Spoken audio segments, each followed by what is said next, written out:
आप सभी को मेरा नमस्ते है। मैं आप सबका हार्दिक स्वागत करती हूँ और आशा करती हूँ कि आप सभी लोग सुखी होंगे, स्वस्थ होंगे और प्रसन्न होंगे।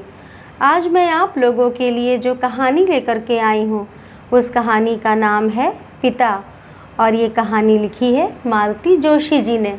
चलिए कहानी शुरू करते हैं। पिता नहीं रहे। बाबा, बाबूजी, डैडी, पापा कुछ भी नहीं। जब भी जिक्र हुआ है सिर्फ पिता ही कहा गया है। पिताजी भी नहीं। शायद उतने सम्मान के भी वे अधिकारी नहीं थे। नानी तो हमेशा बाप ही कहती रहीं। सुमी का बाप उस घर का सबसे चर्चित और तिरस्कृत मुहावरा था। तो पिता नहीं रहे। उनकी मृत्यु का समाचार ऐसे समय आया जब हम लोग उनके अस्तित्व को करीब करीब भूल ही चुके थे। ना चाहते हुए भी मेरे शांत जीवन सागर में कुछ लहरें, कुछ हिलोरें आ गईं। मैं बेवजह उदास हो गई। यूँ उदास होने के लिए पिता की मृत्यु एक खास वजह थी, पर उस तरह का रिश्ता तो हम लोगों के बीच कभी रहा ही नहीं। मुझे तो उनकी शक्ल तक याद नहीं है, फिर भी मन उदास हो गया। शायद इसलिए कि इस दुखद समाचार को मन उस आंतरिकता के साथ ग्रहण नहीं कर रहा है जो कि एक बेटी के लिए जायज़ है। मैं अन्य मनस्क सी हो रही थी और डर भी रही थी कि अगर शाम तक मेरा मूड ठीक नहीं हुआ तो साहब बहादुर घर आते ही शुरू हो जाएंगे। परेशान सी लग रही हो। क्या बात है? कुछ भी तो नहीं। मम्मी वगैरह सब ठीक तो है ना? अभी इतवार को ही तो दीदी का फ़ोन आया था। फिर क्या बात है? चेहरा इतना उतरा हुआ क्यों है? कुछ नहीं, बस थक गई हूँ। आजकल जल्दी थक जाती हूँ। चलो चेकअप करवा लेते हैं। नहीं, अभी उतनी नौबत नहीं आई है। मैं तंग आकर कहती हूँ, तब जाकर यह जिरह बंद होती है। गुस्सा आता है कि जरा सी बात भी इनकी नज़रों से नहीं छिपती। कई बार तो चिढ़कर कह देती हूँ, क्या मुसीबत है, इस घर में कोई मन भरकर उदास भी नहीं हो सकता। उदास होने पर पाबंदी नहीं है डार्लिंग। ये मुझे अपने पास खींचकर कहते हैं, I just want to share it and I want to enjoy it all by myself. वह हंस देते हैं, एकदम स्वच्छ निर्मल हंसी, और हंसने की तो बात ही है। उदासी भी कोई इंजॉय करने की चीज़ है। उन्हें दुख होता है, हैरत होती है कि सुख के इस अथाह सागर में भी मैं दुख के कण कहाँ से बीन लेती हूँ।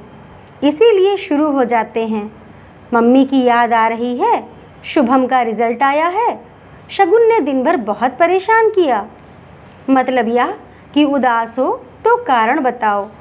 इस कारण बताओ नोटिस पर मैं खींच जाती हूँ। पति का इतना अधिक संवेदनशील होना भी भार लगने लगता है। और मम्मी को हमेशा यह शिकायत रही कि उनके पति के पास संवेदना नाम की कोई भी चीज़ नहीं थी। हद दर्जे का आत्म केंद्रित व्यक्ति था वह, दूसरों के सुख दुख से एकदम अनजान। घर उनका था, वे स्वामी थे। मम्मी पत्नी कम नौकरानी ज़्यादा थीं। नौकरानी जिसे तनख्वाह ना देनी पड़ती हो। मेज़ संवारने से लेकर सेज संवारने तक का हर काम खुशी खुशी करना उनका फ़र्ज़ था। पति के जूते तक उन्हें उतारने होते थे, साफ़ करने होते थे, जबकि वे खुद पैर की जूती से ज़्यादा कुछ नहीं थीं। यह जुमला बराबर उन पर फेंका जाता था। पैर की जूती, जब चाहा पहन लिया, जब चाहा उतार दिया। शेष समय घर के कोने में पड़ी रहने को अभिशप्त। MA PhD मेरी माँ कैसे और क्यों यह सब सहन कर गई, सोचकर आश्चर्य होता है। पर सहने की भी एक सीमा होती है। उस सीमा के पार हो जाने के बाद क्षण भर भी उस घर में सांस ना ले सकीं। अपनी दोनों बेटियों को गोद में उठाकर सीधे नानी के घर आ गईं। कुल 8 साल के वैवाहिक जीवन का पटाक्षेप हो गया। उस समय दीदी 5 साल की और मैं महज 2 साल की थी। इसीलिए मेरे मन में ना पिता की और ना पिता के घर की कोई स्मृति बाकी है। भाई के घर में हमेशा निभाव होना कठिन था। मम्मी इस बात को जानती थीं, इसीलिए सुविधा और संयोग जुड़ते ही उन्होंने अपना स्थानांतरण भोपाल करवा लिया। आते समय नानी को भी साथ लेती आईं, ताकि उनके भरोसे लड़कियों को छोड़कर निश्चिंतता से नौकरी कर सकें। जब से होश संभाला, नानी को सदा अपने पास ही पाया है। मम्मी की व्यथा कथा भी उन्हीं से सुनी है, नहीं तो मम्मी ने तो बच्चों के सामने वह अध्याय कभी खोला ही नहीं, ना कभी पिता की निंदा की, ना उन्हें याद किया। नानी ही जब तब उन्हें कोसने लगती तो वह थके स्वर में कहती, अब रहने दो अम्मा, तुम अपनी ज़ुबान क्यों गंदी करती हो। नानी कहती, लली मेरी जान जलती है, तभी ना गालियाँ निकलती हैं। मरे ने मेरी सोन चिरैया की जिनगानी मिट्टी कर दी, बाप के रहते बेटियां अनाथ हो गईं। नानी का जब मूड खराब होता तो उन रिश्तेदारों की भी शामत आ जाती जिन्होंने यह संबंध सुझाया था। मरो ने हवा तक नहीं लगने दी कि लड़के का चाल चलन ठीक नहीं है। पता नहीं किस जन्म की दुश्मनी निकाली थी। ईश्वर करे उनकी बेटियों को भी ऐसा ही नरक नसीब हो। नानी किसी तरह चुप ना होती तो मम्मी मुझे खींचकर दूसरे कमरे में ले जाती और कहानी सुनाने लगती। मैं बड़ी बड़ी आंखों से मम्मी को देखते हुए दूसरी ही कहानी बुनने लगती। उस कहानी में न राजा रानी होते न परियां होती। उन कहानियों में अनजान आदमी राक्षस या दैत्य की शक्ल में होता और मेरी नाजुक सी गुड़िया सी माँ चुपचाप उसके अत्याचार बर्दाश्त कर रही होती। बचपन में पिता की कल्पना मैंने हमेशा दैत्य के रूप में ही की, पर जब कुछ बड़ी हुई तो उन्हें मानवाकार देने की कोशिश की, पर कल्पना में कोई चित्र ही नहीं उभरता था। जैसे जैसे समझ आती गई, कुछ वाक्य मन पर अंकित होते गए। निम्मी बिल्कुल अपने पिता पर गई है, नाक नक्श रंग रूप कद काठी बिल्कुल वही है। फिर नानी उस चित्र में रंग भर देती। अरे स्वभाव भी बिल्कुल वैसा ही है, एक नंबर की जिद्दी नकचड़ी है। सुमी एकदम गऊ है, बिल्कुल अपनी माँ जैसी। यह मरी तो हूबहू बाप का नमूना है। मतलब पिता ऊंचे कद्दावर सांवले तीखे नैन नक्श वाले ज़िद्दी इंसान थे, जबकि मम्मी नाजुक सी गोरी सी सौम्य प्रकृति वाली महिला थी। लोग कहते हैं ईश्वर जानबूझकर ऐसे जोड़े बनाता है ताकि संतुलन बना रहे, दोनों एक दूसरे के पूरक हो जाएं। फिर इन लोगों की निभी क्यों नहीं, क्या गड़बड़ हो गई। कभी कभी दीदी से मनुहार करती, दीदी बताओ ना अपने पिता कैसे थे, तुम तो उस समय काफ़ी बड़ी थी ना। दीदी अपने स्वभाव के विपरीत मुझे एकदम झिड़क देती, मेरा दिमाग मत चाटो, मुझे कुछ भी याद नहीं है, ना ही मैं इसकी कोई ज़रूरत महसूस करती हूँ। फिर धीरे से कहती, दूसरी बेटी पैदा करने के अपराध में उन्होंने मम्मी को जो अमानुषिक यातनाएं दी हैं, मुझे सिर्फ वही याद हैं। दूसरी बेटी मतलब मैं? हाँ तुम। और प्लीज़ अब इस प्रसंग को यहीं समाप्त करो।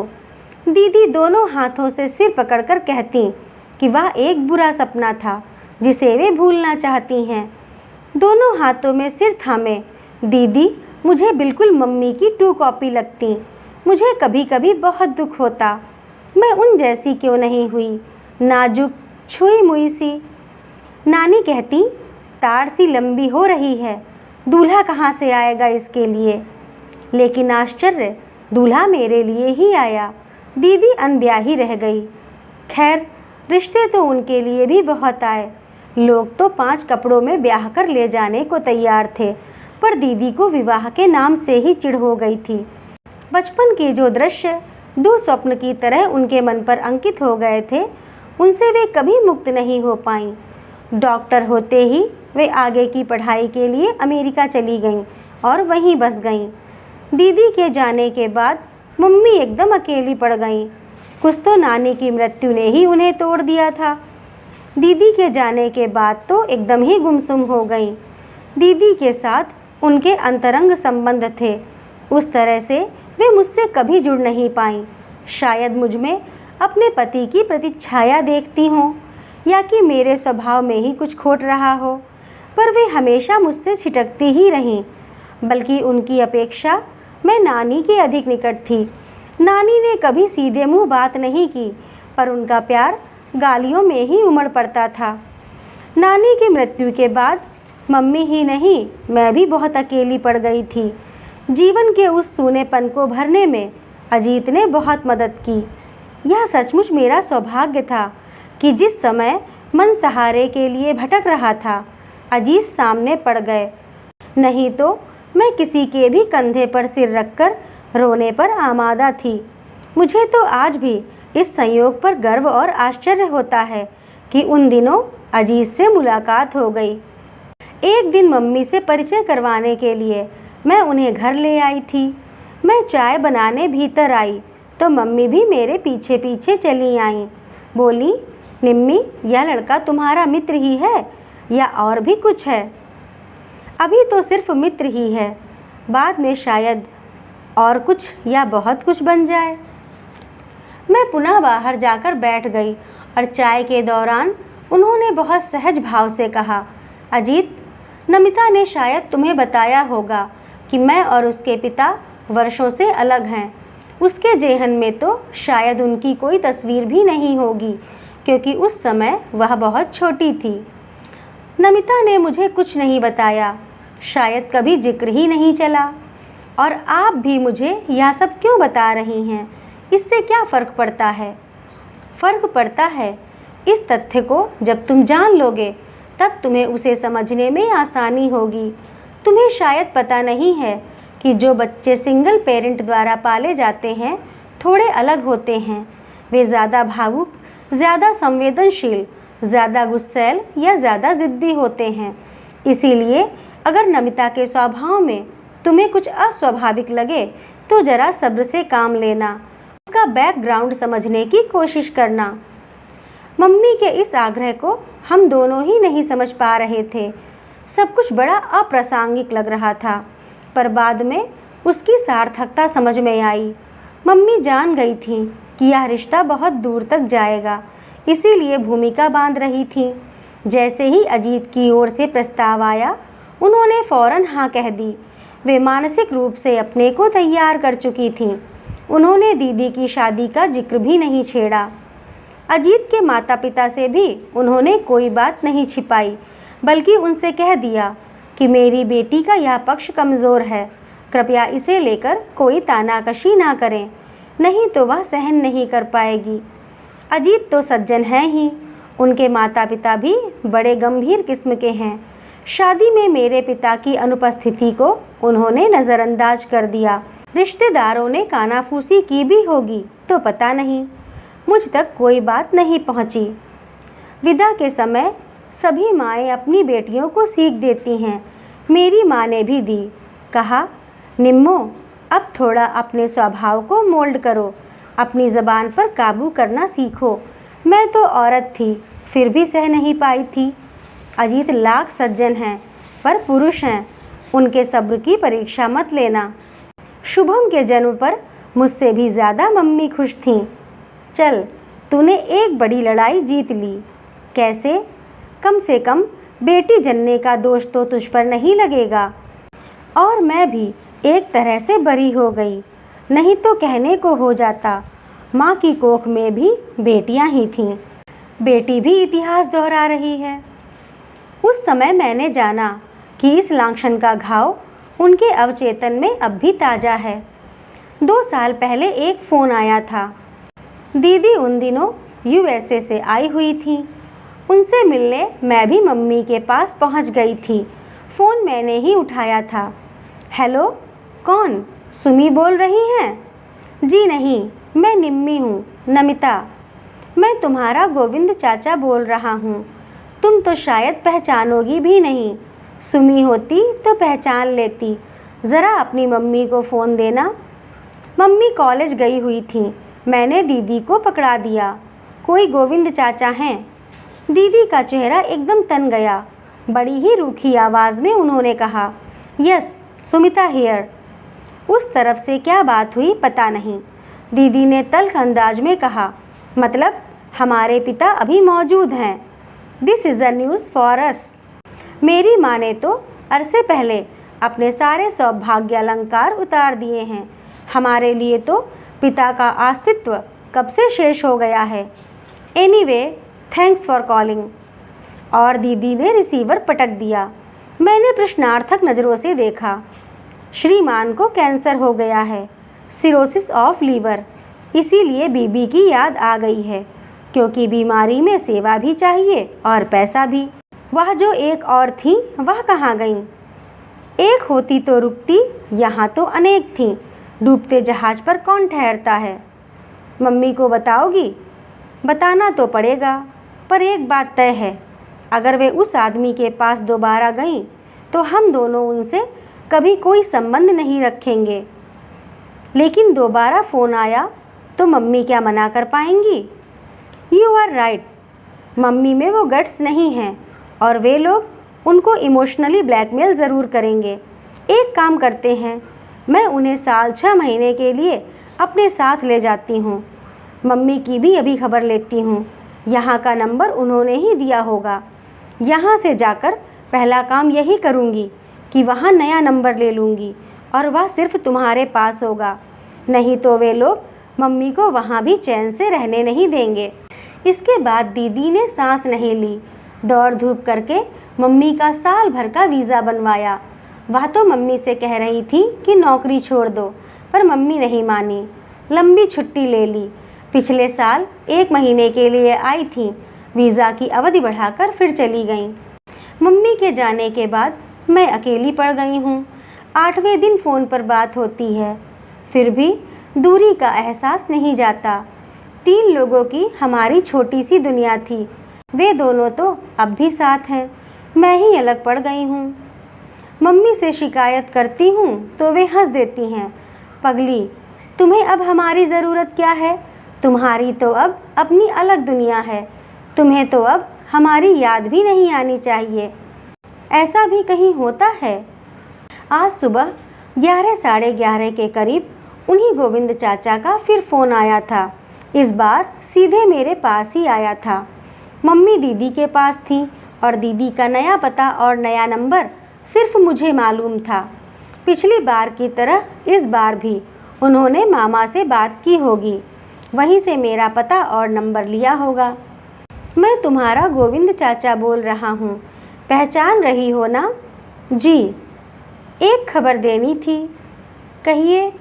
तुम्हारे पिता नहीं रहे। चाहती तो दीदी वाला जुमला फिर से उछाल देती, पर इच्छा ही नहीं हुई। इस खबर पर कोई भी प्रतिक्रिया व्यक्त करने का मन नहीं हुआ। निम्मी, सुन रही हो ना? जी, तुम्हारी मम्मी को खबर करनी थी। तुम्हारे मामा जी के पास सुमी का नंबर नहीं था। भाभी शायद वहीं हैं। मैं खबर कर दूंगी। हफ्ते 6 दिन में दीदी फ़ोन कर ही लेती हैं, तब बता दूंगी। मुझे नंबर दे देती तो? ऐसी भी क्या जल्दी है? 2 दिन बाद भी पता लगेगा तो क्या फ़र्क पड़ेगा?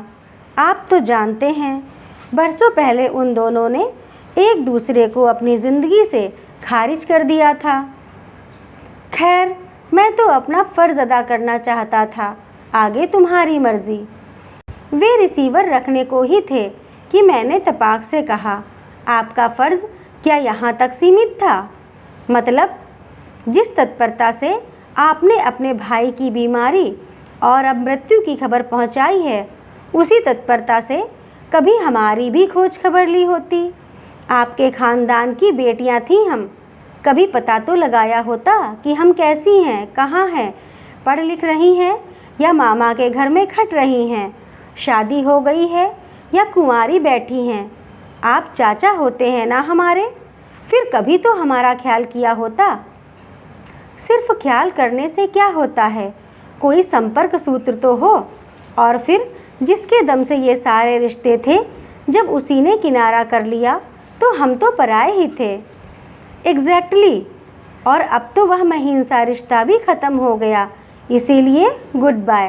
मैंने रिसीवर इतनी ज़ोर से पटका कि उन्हें पता चल गया होगा कि मेरे मन में कितना आक्रोश है। गुस्से से मेरे आंसू निकल आए थे। ज़िंदगी भर तो कभी सुध नहीं ली कि ये लोग जीती हैं कि मरती हैं और अब 13वीं का निमंत्रण भेज रहे हैं। गुस्सा सिर्फ उनके ऊपर ही नहीं था, अपने आप पर भी था। उनसे इतनी बात करने की ज़रूरत ही क्या थी। दीदी ने कितनी ग्रेसफुली उन्हें एक ही बार में निपटा दिया था। मुझ बेवकूफ़ को अपनी भड़ास निकालने का यही मौका मिला। मेरे आक्रोश के पीछे से झांकता मेरा उदास, एकाकी, निरानंद, अभावग्रस्त बचपन उन्होंने ज़रूर देख लिया होगा। अपने दुखों को इस तरह विज्ञापित करने की क्या ज़रूरत थी। यह तो एक तरह से मैंने मम्मी का अपमान ही कर दिया, उनकी सारी तपस्या पर पानी फेर दिया। पता नहीं कितनी देर तक मैं अपने को कोसती रही, हिलक हिलक कर रोती रही। शाम को रोज़ की तरह मुंह हाथ धोकर मैंने कपड़े बदल लिए थे, फिर भी इन्होंने आते ही मेरी चोरी पकड़ ली। क्या बात है, लगता है दिन भर रोती ही रही हो। मैं एकदम फट पड़ी। तुम सीआईडी में भर्ती क्यों नहीं हो जाते? बेकार दफ्तर की फाइलों में अपनी प्रतिभा जाया कर रहे हो। Thanks for the compliment madam, पर आपका चेहरा इतना पारदर्शी है कि कोई अंधा भी उसे पढ़ सकता है। मैं तो फिर भी 2 आंखें रखता हूँ। किचन में एक गिलास भी टूट जाता है तो मुझे पता चल जाता है। टेलर अगर तुम्हारा ब्लाउज बिगाड़ देता है तो मैं जान जाता हूँ। आज तो सचमुच कोई गंभीर बात हुई है, क्योंकि तुम दिन भर रोती रही हो। ठीक कह रहा हूँ ना? रोने पर पाबंदी है कोई? पाबंदी नहीं है, पर पूछना तो मेरा फ़र्ज़ है ना, पति हूँ तुम्हारा। मन हुआ चीख कर कह दूँ, भाड़ में गया तुम्हारा फ़र्ज़, प्लीज़ लीव मी अलोन। पर मम्मी की सीख याद आ गई, जो उन्होंने सगाई पर, शादी पर अमेरिका जाते हुए दी थी। कहा था, निम्मी अपनी ज़बान पर, अपने गुस्से पर काबू रखो। ये छोटी छोटी बातें ही गृहस्थी में दरार पैदा करती हैं। माना कि अजीत बहुत सज्जन हैं, सहनशील हैं, पर चंदन भी कभी कभी आग पकड़ लेता है। इसीलिए कहती हूँ, अपने लिए, अपने बच्चों के लिए थोड़ा जब्त करना सीखो। मम्मी की याद से ही मेरा गुस्सा ठंडा पड़ गया और मैंने सूखी हंसी हंसकर कहा, फ़र्ज पूरा हो गया श्रीमान जी का, अब थोड़ा चाय नाश्ता हो जाए। सौभाग्य से उसी समय बच्चे भी आया के साथ घूमकर वापस लौट आए। माहौल एकदम खुशगवार हो गया। रात का खाना भी उसी प्रसन्न वातावरण में हुआ। उस रात टीवी खोलने का मन नहीं हुआ। शगुन को थपकते हुए मैं बरामदे में आ बैठी। ये भी सामने वाली कुर्सी पर बैठ गए। शुभम उनकी गोद में चढ़ बैठा। दोनों बच्चे निंदियाए हुए थे। सोने में 10 मिनट भी नहीं लगे। हम लोग थोड़ी देर इधर उधर की बातें करते रहे। फिर मैंने एकाएक कहा, आप शाम को ठीक कह रहे थे, आज एक गंभीर बात हो गई है। क्या? मेरे पिता नहीं रहे। ओह, उन्होंने कहा और चुप हो गए। शायद सोच रहे होंगे कि सांत्वना में क्या कहूँ, या फिर सांत्वना दूँ भी कि नहीं। बड़ी देर बाद बोले, तुम्हारी मम्मी ने मना किया था, इसीलिए आज तक मैंने कभी उनका जिक्र नहीं छेड़ा, लेकिन आज अगर चाहो तो उनके बारे में बात कर सकती हो, मन हल्का हो जाएगा। बात करने को है ही क्या, मैंने कसैले स्वर में कहा। मुझे तो उनकी शक्ल तक याद नहीं है। कुल जमा 2 साल की तो थी मैं जब मम्मी ने घर छोड़ा था। उसके बाद कभी देखा ही नहीं, बस सुना ही सुना, और जो कुछ सुना उससे आहत ही हुई। फिर भी पिता तो पिता होते हैं, अनजाने अनचाहे उनसे एक तार जुड़ा रहता है। नहीं तो तुम रोती क्यों? आप गलत समझ रहे हैं। मैं पिता के लिए नहीं रोई थी, मैं तो अपने लिए रोई थी। मैं उस प्यार, दुलार, सुकून और सुरक्षा के लिए रोई थी जो हर बच्चे का जायज़ हक होता है। पर वह मुझे नहीं मिला। एक गरीब का बेटा भी अपनी झोपड़ी में सुरक्षित महसूस करता है, अपनों के बीच सिर उठाकर चलता है, क्योंकि उसके सिर पर बाप का साया होता है। हम तो पिता के रहते भी अनाथ थे। मामा की विशाल हवेली में भी अकिंचन, असहाय और बदहाल थे। मामा हमें मजबूरी में पाल रहे थे, पर उनके बच्चों को हम फूटी आंख नहीं भाते थे। हमें अपमानित करने का एक भी मौका वे लोग नहीं छोड़ते थे। हम लोग ना अपनी पसंद का पहन ओढ़ सकते थे, ना मन भरकर खा पी सकते थे। आज़ादी से हंसने बोलने की भी मनाही थी। मामी की चौकन्नी नज़र हमेशा हमें घूरती रहती थी। उनकी ज़बान तो एकदम जहर बुझी थी। हमें कभी नहीं भूलने देती थी कि हम तीनों उनके टुकड़ों पर पल रहे हैं। दीदी तो फिर भी समझदार थी, पर मैं अक्सर ज़िद पर आ जाती। तब वे हाथ नचा नचा कर कहती, बाप के घर से क्या बांध कर लाई थी जो मांग रही हो। मम्मी कुछ कहने जाती तो तांडव शुरू कर देती, सबको सुनाकर कहती, ऐसा स्वभाव था तभी तो ससुराल में नहीं बनी, अब यहाँ हमारी छाती पर मूंग दलने आ गई हैं महारानी। मेरे बच्चों के मुंह का कौर छिन गया। यूँ तो मम्मी कॉलेज में नौकरी कर रही थी, मामा को अपने हिस्से का खर्च भी दे रही थी, पर मामी को संतोष नहीं था। उन्हें तो हमारी उपस्थिति ही खटकती थी। नानी एक ही शहर में दूसरा घर लेने की इजाज़त भी नहीं दे रही थी। हार कर मम्मी ने बड़ी मुश्किल से अपना ट्रांसफ़र भोपाल करवा लिया। लड़कियों का साथ था, इसीलिए बेटे का महल छोड़कर नानी भी हमारे साथ आ गई और आखिरी दम तक यहीं रहीं। लेकिन अपना खर्च बराबर बेटे से लेती रहीं।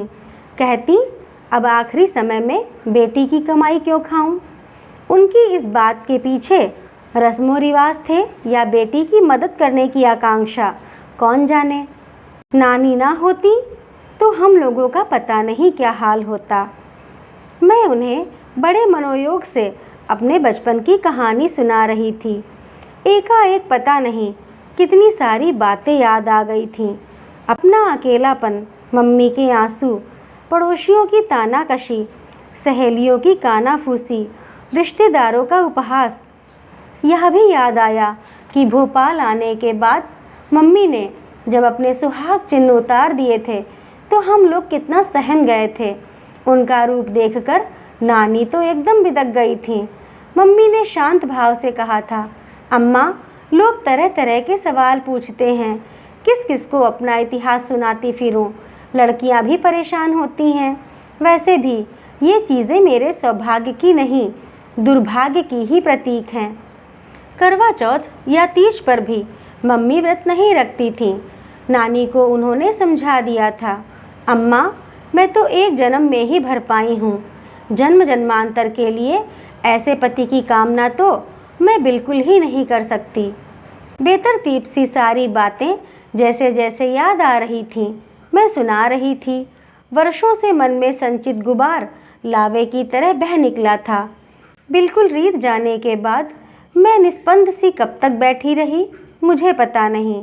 कब उन्होंने शुभम को सुलाया, कब शगुन को मेरी गोद से उठा लिया, कब वे उठकर चले गए, मालूम नहीं पड़ा। हाथ मुंह धोकर जब मैं बेडरूम में पहुंची तो देखा, एक बाह पर शुभम और एक बाह पर शगुन को लिए वे सो रहे हैं। दोनों बच्चों ने अपनी बाहें पापा के गले में डाली हुई हैं। नींद में भी दोनों बच्चे एकदम संतुष्ट और आश्वस्त लग रहे थे। मैं निर्निमेष सी उन्हें देखती रही। क्षण भर के लिए अपने ही बच्चों से मुझे ईर्ष्या हो आई। विधाता ने मुझे इस सुख से वंचित क्यों रखा? फिर से मन में जैसे एक भट्टी सी सुलगने को हुई, पर मैंने जब्त कर लिया। मुझे अपने आप पर शर्म आने लगी। छी, कोई अपने बच्चों से भी जलता है कभी? सो गए क्या? मैंने हौले से पुकारा। वे आँख खोलकर मुस्कुराए। मैं तो नहीं सोया, पर मेरे ये दोनों हाथ सो गए हैं, ज़रा मदद करोगी? मैंने बच्चों को अलग करना चाहा तो उन्होंने पापा को और कसकर पकड़ लिया। नींद में भी वे अपनी पकड़ ढीली नहीं करना चाहते थे। मैंने अजीत के दोनों हाथ बच्चों के सिर पर रखकर कहा, आज मुझे एक वचन दोगे प्लीज़? क्या? मैं चाहे कितनी ही गलतियां करूं, पर उसकी सज़ा तुम मेरे बच्चों को मत देना। अगर बर्दाश्त से बाहर हो जाए तो मुझे छोड़ देना, पर इन बच्चों पर अपना हाथ हमेशा बनाए रखना। प्रॉमिस?